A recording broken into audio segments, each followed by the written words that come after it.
Hey guys, gonna cover another archetype, and today I thought we'd go martial arts. So if you're interested in giving your character a martial arts feel, but are more interested in the key spells aspect rather than the stances, Student of Perfection might be the archetype for you. This archetype is fantastic for monks, fighters, and anyone else who wants to use unarmed attacks.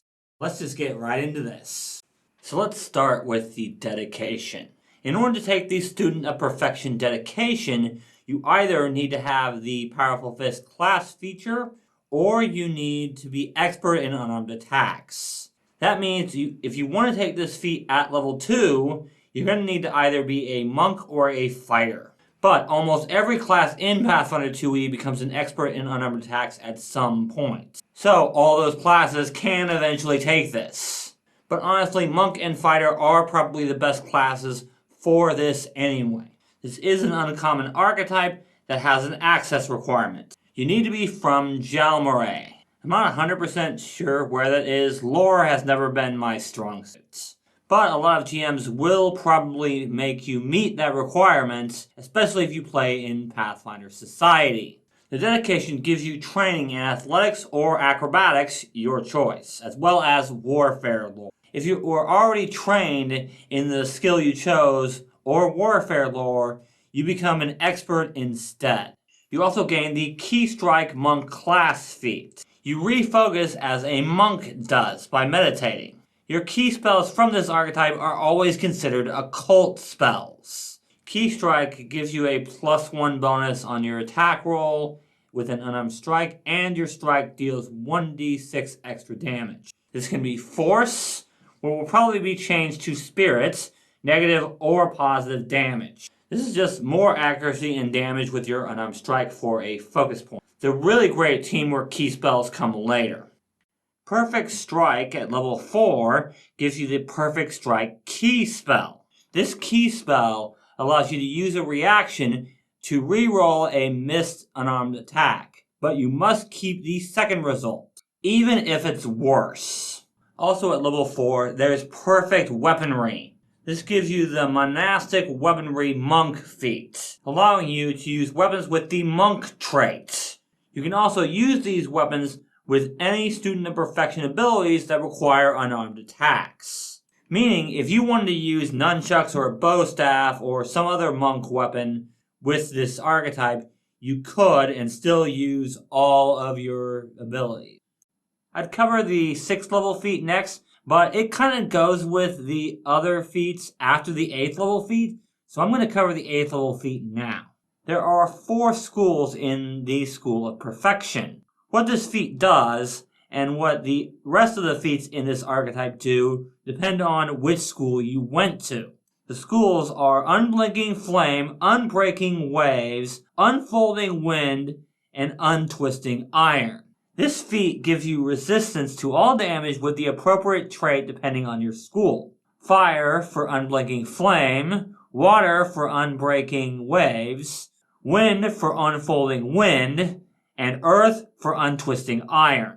If you use a focus spell from this archetype, the resistance increases to your full level rather than half your level. This is a pretty good defensive thing, but it can be pretty situational. If you want to resist a lot of things, pick fire. A ton of things do fire damage in Pathfinder 2e. Now we can talk about all the feats that really make this archetype unique. Starting with Perfect Key Adept. This feat, and the rest of the feats I'm going to cover in this video, all give you an appropriate key spell depending on the School of Perfection you went to. If your school was Unblinking Flame, then you get the Unblinking Flame Revelation focus spell. With this focus spell, if you hit a creature with an unarmed strike last turn, you can attempt to counteract each illusion affecting that creature. If you succeed, then the illusion is suppressed for 2 rounds, rather than ending it. Remember that you can easily make an unarmed strike non-lethal. This could allow you to help your allies out of illusions, but it's pretty situational, as not many enemies use illusions. If you studied Unbreaking Waves, then you get Unbreaking Wave Advance, allowing you to push creatures in a 15-foot cone up to 20 feet depending on their saving throw.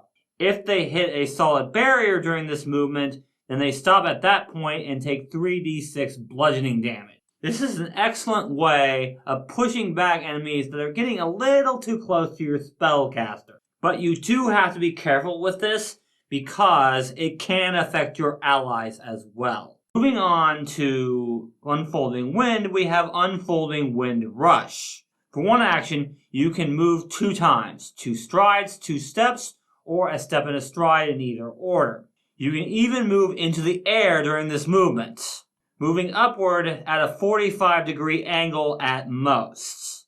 If you end your movement in the air, you fall after you take your next action or at the end of your turn, whichever comes first. You also create a wall of wind everywhere you move that lasts up to 3 rounds, depending on the level you cast this spell at.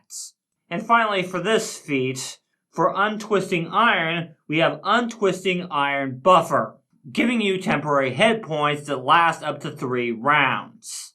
Now, let's talk about Perfect Key Expert, giving you even more focus points depending on your school. First up, we have Unblinking Flame Aura. This focus spell allows you to heal hit points and, for the next minute, gain a +2 status bonus to perception checks and resistance 10 to cold.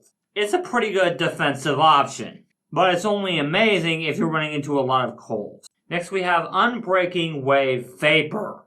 If you're targeted by an attacker that you can see, you can use a reaction to become concealed and gain a +2 bonus to your AC against the triggering attack. After the attack resolves, you can step if the attack hit or step twice if the attack missed. This would be great for a monk spellcaster or any kind of ranged monk. With Unfolding Wind Buffet, for 2 actions, you can make 3 unarmed strikes against the same targets. If at least one of them hits, then the target needs to make a Fortitude saving throw, or be pushed back 5 feet for every normal hit, or 10 feet for critical hits. They can even be knocked prone if they critically fail their saving throw. And then we have Untwisting Iron Roots. You can deal 2d6 bludgeoning damage to creatures within a 10-foot emanation, with a basic reflex save. However, on a failed saving throw, they also fall prone. The affected area becomes difficult terrain, but you can ignore it. And we've got access to even more key spells with Perfect Key Exemplar. With Unblinking Flame Emblem, if your last action was to hit a target with a strike, you can spend an action to put an emblem on them. For 3 rounds, all attack rolls against that target gain a +1 status bonus to hits, deal an extra 1d6 fire damage, and deal an extra 1d10 persistent fire damage on a critical hit. However, you are flat-footed against all other enemies. This is an excellent teamwork option because it affects every creature attacking the target, even if they aren't necessarily your allies. And it helps them do more damage too. It's especially great if you use this when there's only one enemy left. Next, we've got Unbreaking Wave Barrier. This creates a 5-foot emanation of water that gives you a +1 status bonus to your AC. Any creature other than you in the area or attempting to move into the area might be pushed back depending on their Fortitude saving throw.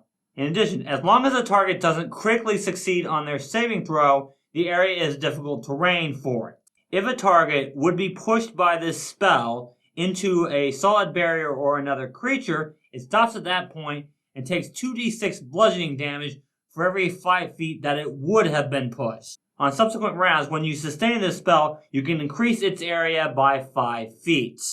This option is fantastic for keeping enemies away from you and your ranged party members. However, again, you gotta be careful about how much you actually increase the area of this because this does affect your allies as well. With Unfolding Wind Blitz, you can fly up to twice your speed without triggering reactions. You can also make up to 3 unarmed strikes against different targets during this movement. And the best part about this is you do not increase your multiple attack penalty until you've made all the attacks. meaning most of the time you're making these at full attack bonus. You do have to use a fly action though, which does make this feat a little difficult to use in certain areas.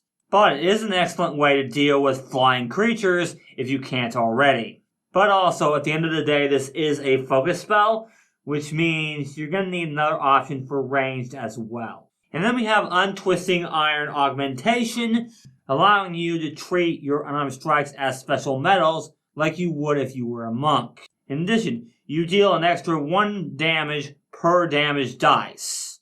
This spell lasts for 1 minute.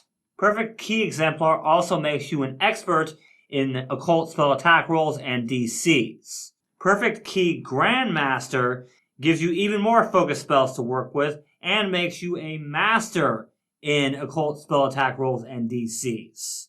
With Unblinking Flame Ignition, if a creature knocks you down to half your hit points or fewer, you can use the reaction to, for 3 rounds, gain Greater Dark Vision, Low Light Vision, and the ability to see invisible creatures. You also gain a fly speed equal to your land speed. And you're also quickened, but you can only use the extra action to strike or to fly. And lastly, any creature that comes within 5 feet of you takes 1d12 damage. This one is okay.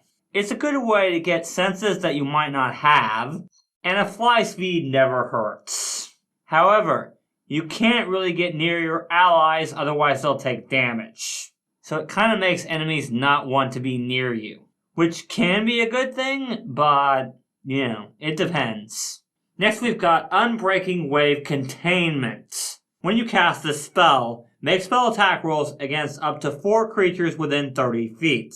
On a success, these creatures are immobilized until the spell ends or they escape. And on a critical success, they're also restrained. Each target affected by this spell takes 10d6 bludgeoning damage, with a basic fortitude save.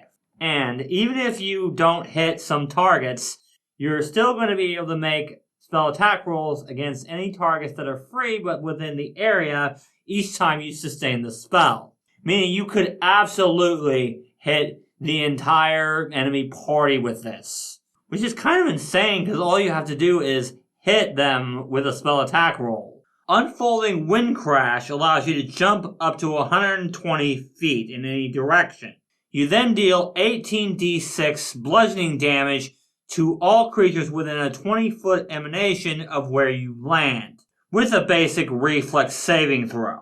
Creatures that critically fail are also knocked prone.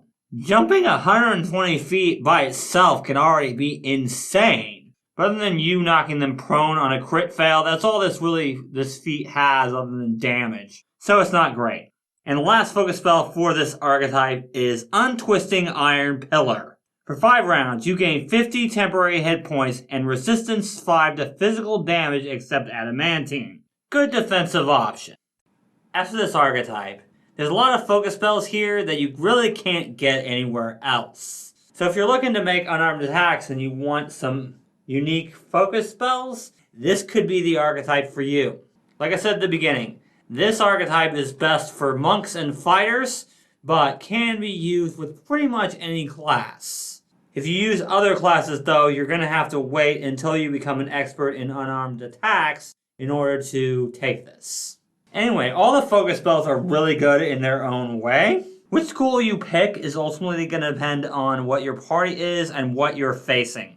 You should have a good idea of that by level 6 when you absolutely need to pick a school, if you're planning on taking the focus spell tied to the schools. But anyway, if you guys enjoyed this video, leave a like, and don't forget to check out the Patreon page for exclusive perks. Also, channel memberships are now available. So if you're interested in members-only character creation live streams, which I'll start as soon as I get at least 1 member, then become a member. And if you're interested in the Talos Versatile Heritage, you can check out this video here. Thank you guys so much for watching, and remember, teamwork is vital.